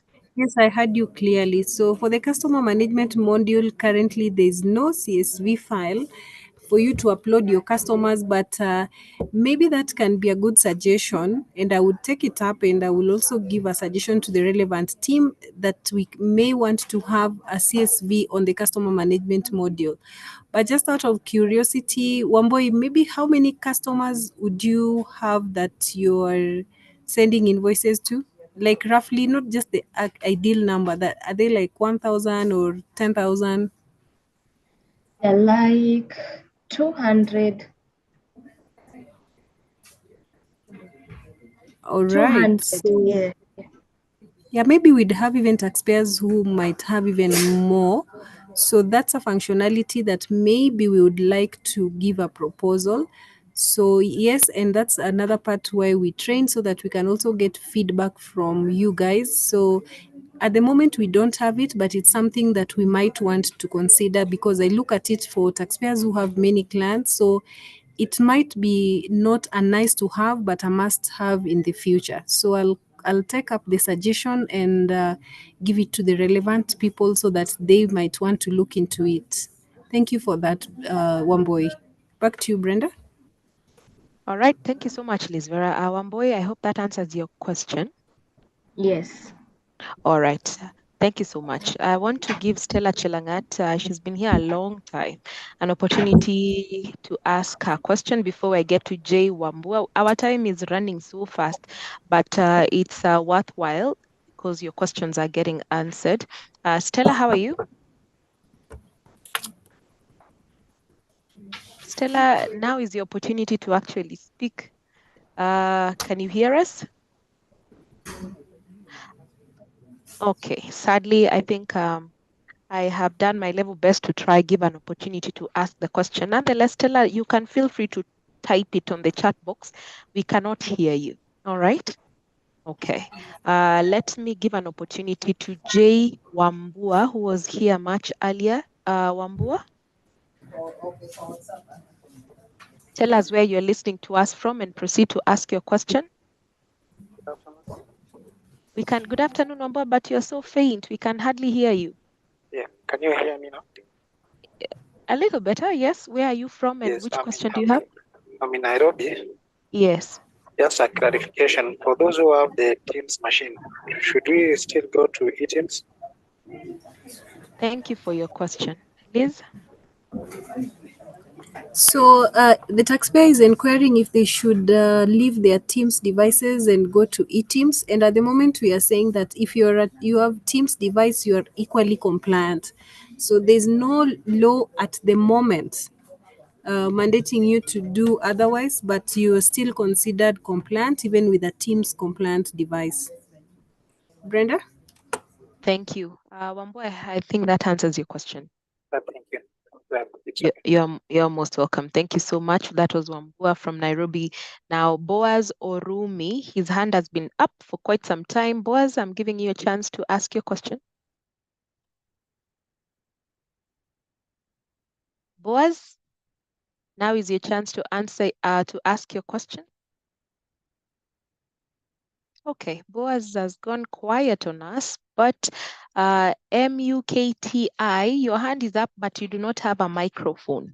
So even if I give you an opportunity, you do not have capacity to ask the question, maybe check your audio device or type on the chat box. In the meantime, let's go to Evans. Evans? Yes, good afternoon. Good afternoon. Welcome, and please tell us where you're hearing us from. I'm hearing from Mombasa. Thank you for the Yes. opportunity. You're most My welcome. question is somewhat related to Wambua's. For the few of us who do not have the Teams machine, and I understand with those machines, we have like the receipt, the VAT receipts. We produce our invoices with maybe an Excel format, and then you attach the receipt for VAT purposes. So now with this one, how are they, how are the invoices looking like? I understand we have generated some, but we haven't seen a physical one from the eTIMS. Maybe we can have a look at the physical invoices, how are looking like. Thank you, Evans. Thank you for your question. You've preempted a question that has been at the back of my mind. Liz Vera, I had wanted to suggest this towards the end of your demonstration, whether we can actually see how those receipts look like, those that you have generated for the services, for the sugar. Can we be able to see how they look like?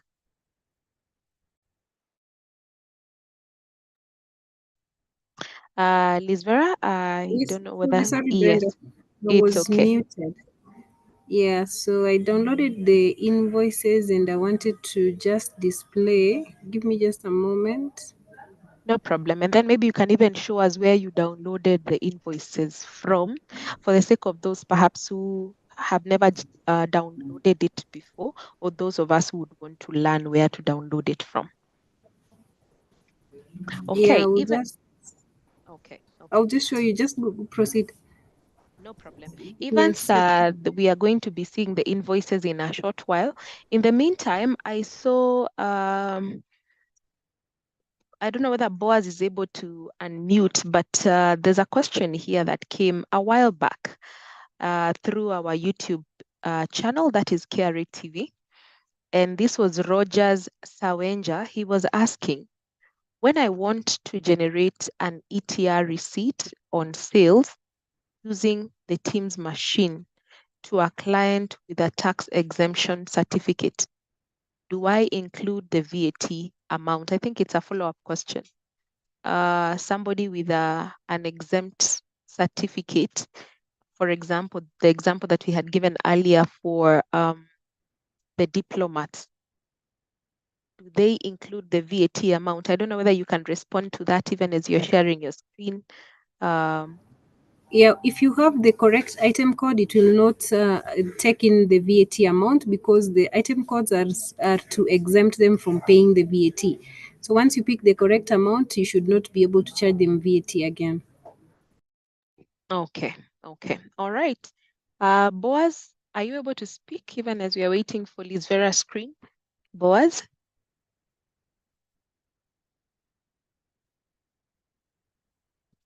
Okay, Boaz, I think there's a challenge with your audio, but I think we have given as many people as is possible an opportunity to ask their questions. So even as we await, I think apart from Boaz, I don't see any other hand up. I think we have satisfactorily answered your questions and even shown practically how to demonstrate, how to generate the invoices. There is something that Liz Vera has mentioned time and time again, and I thought it's important for us to note at this point.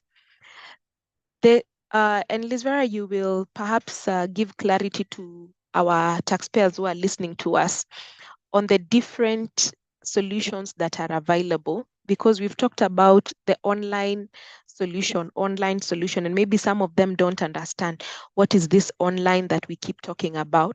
Maybe you can give clarity for their sake, the different types of solutions that there are, depending on the nature of the businesses that they are doing.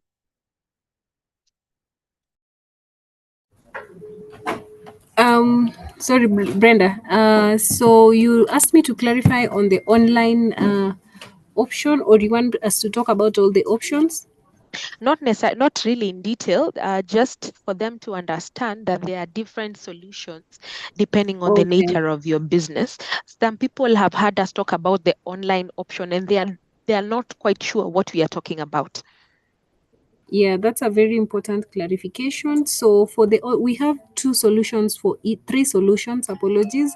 We have the online option that is applicable to the taxpayers who only sell services.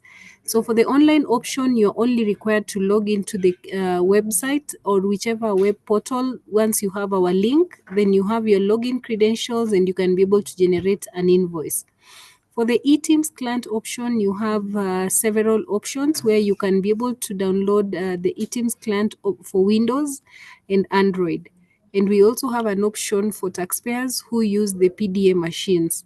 So once you on board and you choose the various solutions, and you also determine which device you'd like the application to be loaded on, then that will inform which option you will get. The third option is for VSCU and OSCU. The VSCU is the virtual sales control unit, and the OSCU is the online sales control unit.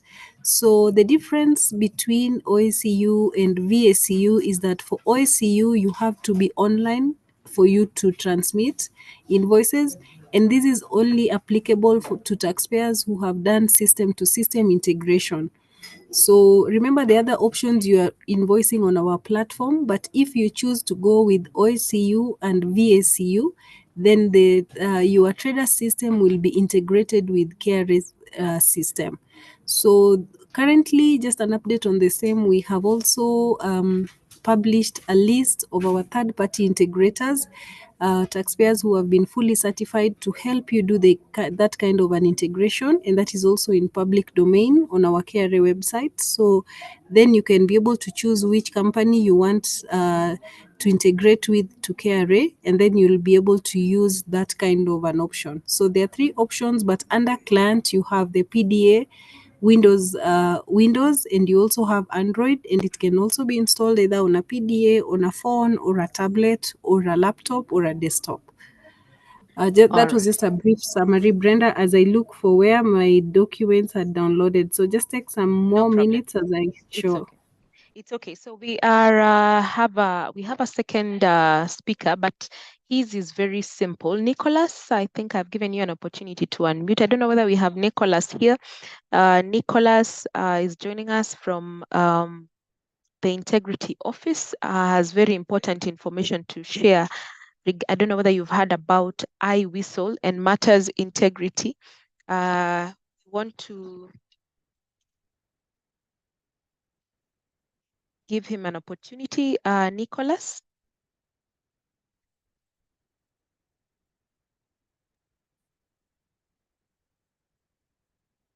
Maybe you can unmute and greet us. I don't know whether you can hear us.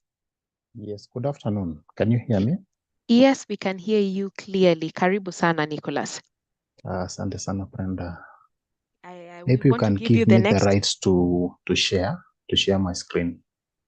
Yes, for the next few minutes, we just want to give you an opportunity to just quickly share your screen and tell us a few things about integrity before we wind up the session.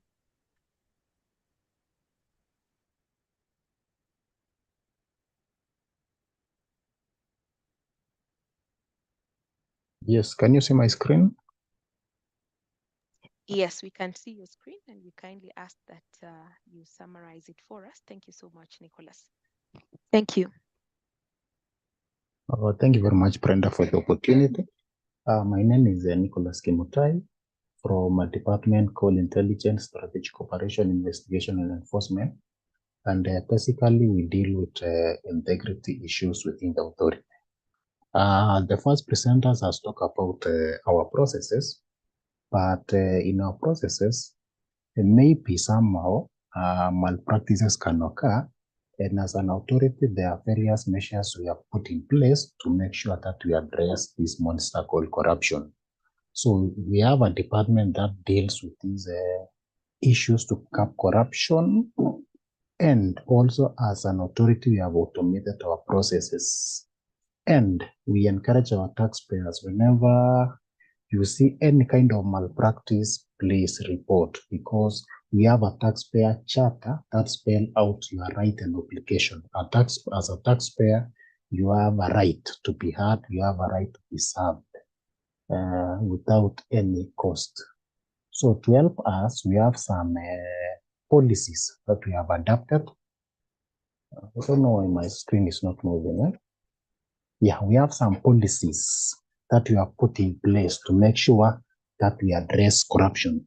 I'll not touch on all of them, but what is important as taxpayers to know is what we call the gift policy. That at no point KRA does not allow a staff to accept gift, money, or donation.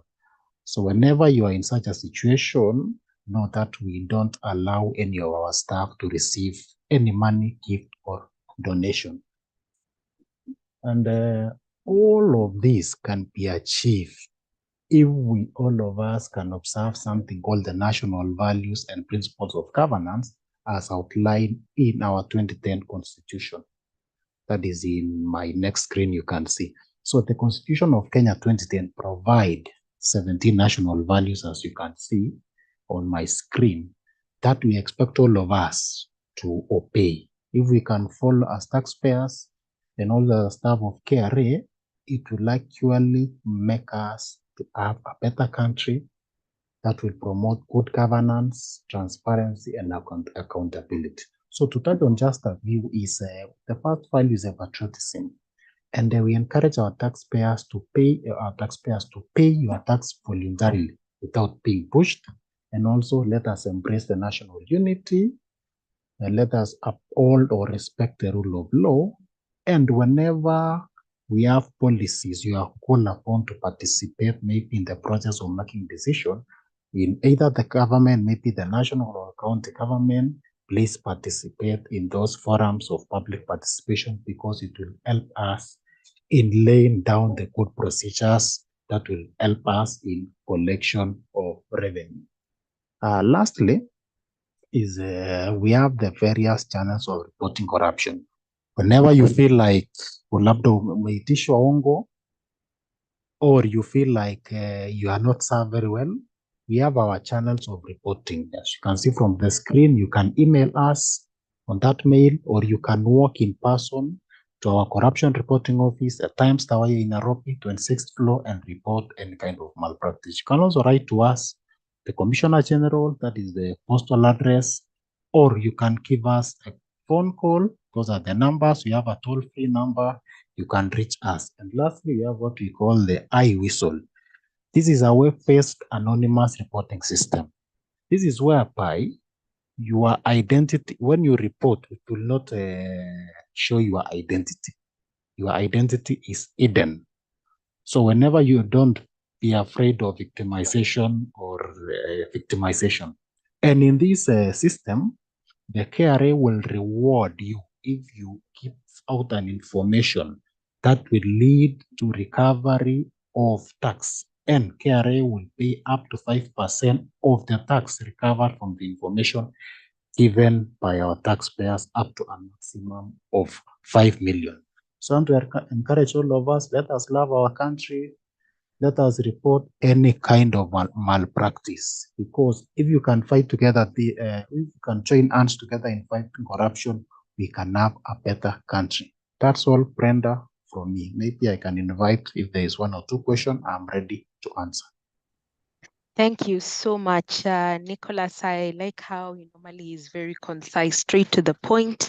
Thank you so much for that very insightful presentation on matters integrity. Now we are at the tail end of our presentation. And Liz Vera, even as you share your screen now, there are questions that came in through our iTax. Let me see whether I can share this through our YouTube page. Sorry about that. Stella Chelangat actually went ahead and typed the the chat box, and she said, I'm a little confused. What do you mean online invoicing for the service industry? Do we do sell bulk SMSs and short codes? Does the current demonstration apply to our industry? Let me just repeat that question, Liz Vera, for you. I am a little confused. What do you mean online invoicing for the service industry? We do sell bulk SMSs and short codes. Does the current demonstration apply to our industry? You'd want to take that question?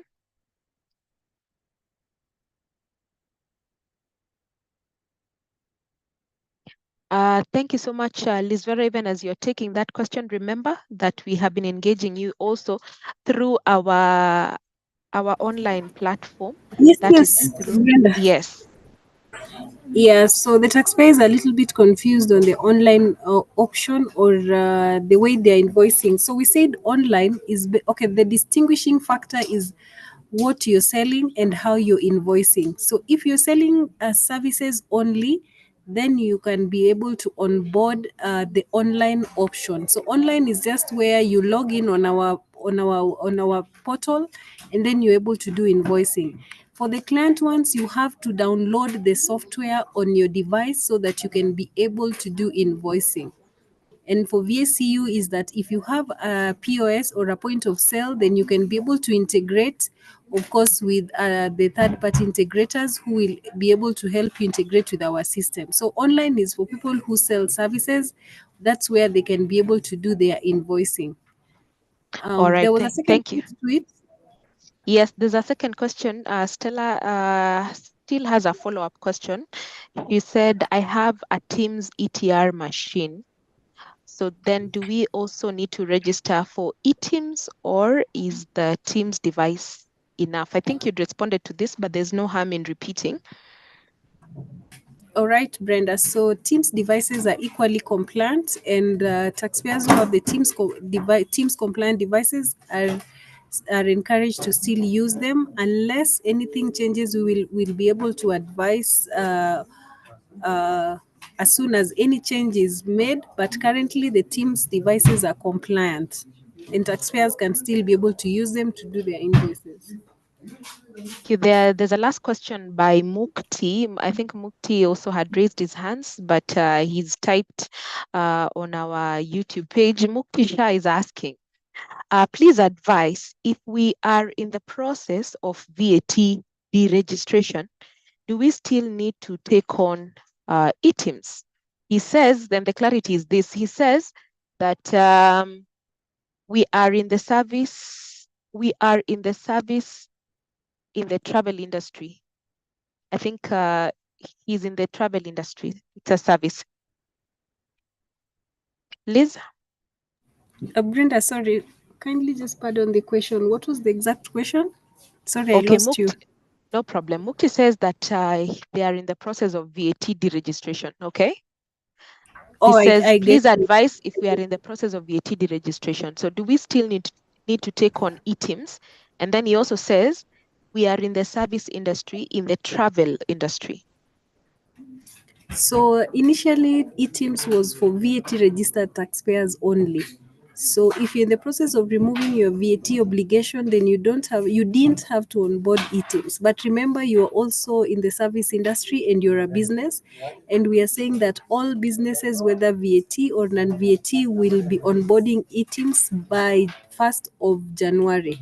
So ideally, you will be still required to onboard eTIMS because that is in the legal provision that we are saying is currently under review and will be implemented by 1st of January. So even if you're in the process of removing your VAT obligation, you will still be required to onboard eTIMS. Thank you very much for that response. Our time is well spent. We had targeted to be closed by 1, but in the spirit of responding to all questions, we'll just take one other question so that we close. This is from Oppo CPH. Oppo, you are on mute. You can tell us what your name is, where you're listening to us from. Okay, my name is Sharon. I'm calling from Embu. Sharon, please proceed with your question. I would like for you to confirm me about how to integrate the POS to the eTIMS machine. Thank you, Sharon, for your question. Liz is here to give clarity on the integration. Okay. Yes, Brenda. So currently we have a list of third-party integrators who have been approved, and the list is in our website for public consumption. So if you have a POS that you'd like to integrate with our system, then you can either use the third-party integrators or you can do a self-integration. So you have two choices, either to do a self-integration or to use a third party to do the integration for you. So the guidelines are on the KRA website. If you want to be a self-integrator, you can go to the website, follow the guidelines, and you'll be able to get even support from our team. And if you'd like to use the third-party integrators, their contacts are on the website. You can also contact whichever company you choose to work with. So that is also in public domain. So whichever way you want to integrate, whether self or with third party, all the information is on our KRA website. Back to you, Brenda.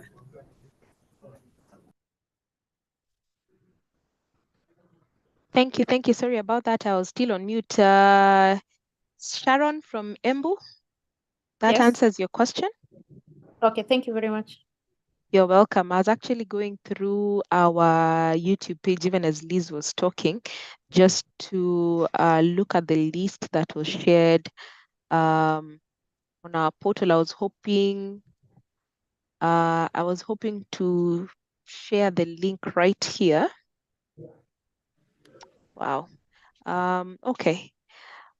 But what you can do is just go through our YouTube page. I was hoping to share the link right here, but that may not be possible now.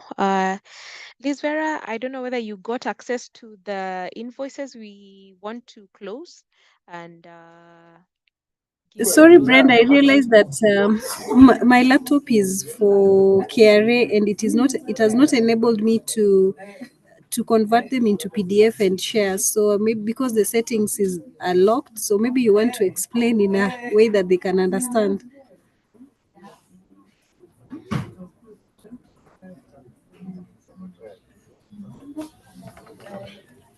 So Brenda? in the light, yes, for I believe it was Evans who was asking to view how an eTIMS generated receipt looks like.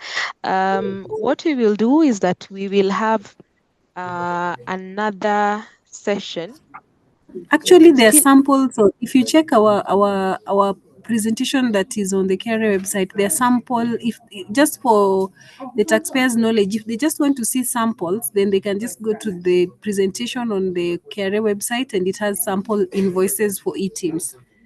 But for mine, I'm not able because I might not know the best way to put it, but I'll hand it over to Brenda. Back to you, Brenda. all right, no problem. It's okay. Thank you so much. I just want to welcome you to do your closing remarks now. I think we have our time is well spent. We have tried as much as was possible to respond to your questions. Now we just want to close. Thank you so much for all that have taken time to interact with us, both here on our Zoom platform and also online on our YouTube page, that is KRA TV. If you have not yet liked and subscribed, remember that is our repository for all the trainings that happen here. If you want to revisit this training and any other training that has happened before, then you will find all that information there. In fact, we have a step-by-step tutorial of generation of the invoice done in a very practical sense also on our KRA TV YouTube page. Liz Vera, your closing remarks so that we tell our listeners kwaheri. From me, Brenda, I'll just like to say that for eTIMS, it's the game changer, and I'll encourage taxpayers to be very keen when we carry out trainings, because this is something that they will be able to do on their own.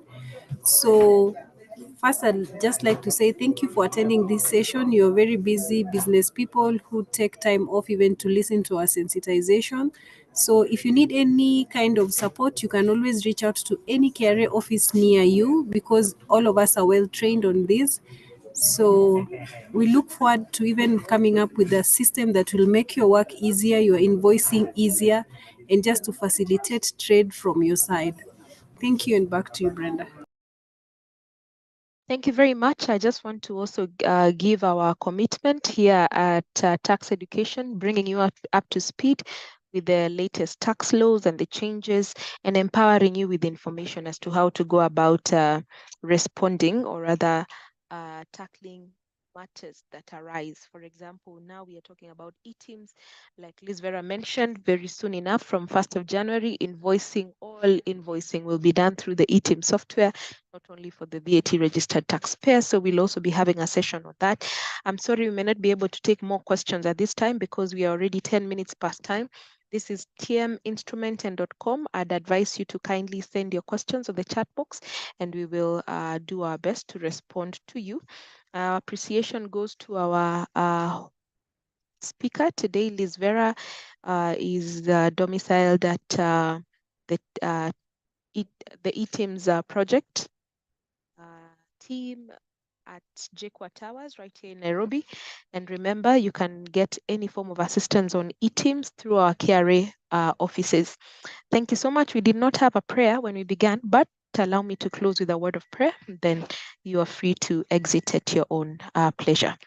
Dear Lord, we thank you for this session that you have accorded us the opportunity to have today. I pray for every person that has listened to us, that this session was informative and helpful, and that we have learned. We commit ourselves into your hands and the other sessions that we're planning to have in the future, that may you guide us. This we have prayed very shortly, believing and trusting in the name of Jesus Christ. Amen. So thank you so much, people. Have a good afternoon. Kwaheri.